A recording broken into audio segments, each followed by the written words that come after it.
Yes, exactly. Wow. And Okay. so the Democratic Party really starts with Jackson. Um, and the Republican Party has its roots with John Quincy Adams and the National Republicans, but they aren't known as the Republican Party today. The National Republicans basically fail because Jackson and his successors are so enormously popular that the Democratic Party kind of crowds out the National Republicans. Plus, John Quincy Adams was not a good politician to boot, John right? Quincy Adams was probably the most qualified man who was ever in the presidency, and he had no idea how to be a politician. He was Exactly. Yeah. highly qualified. He'd been ambassador to many different countries, and he was extremely well educated, a brilliant man. His diaries are one of the most interesting pieces of primary research I did for this book. Oh, that But must have been exciting. um, the Jacksonians, the Jacksonians represented, again, this sort of Jeffersonian agrarian slavocracy vision of America.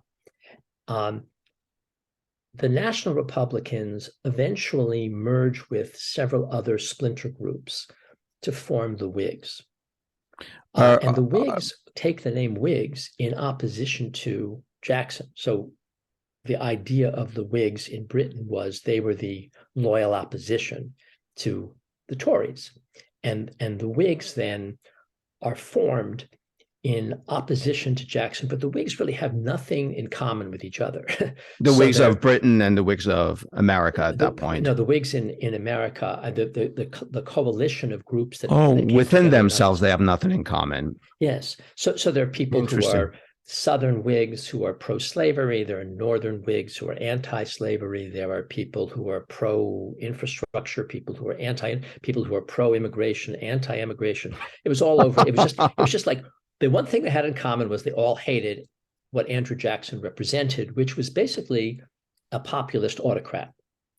And so they came together with that idea. And it's the Whigs who subsequently transmogrify into our Republican Party today under Lincoln. Lincoln becomes the first Republican president.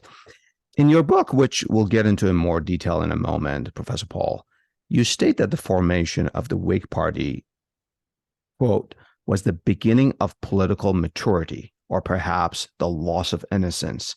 What do you mean by that?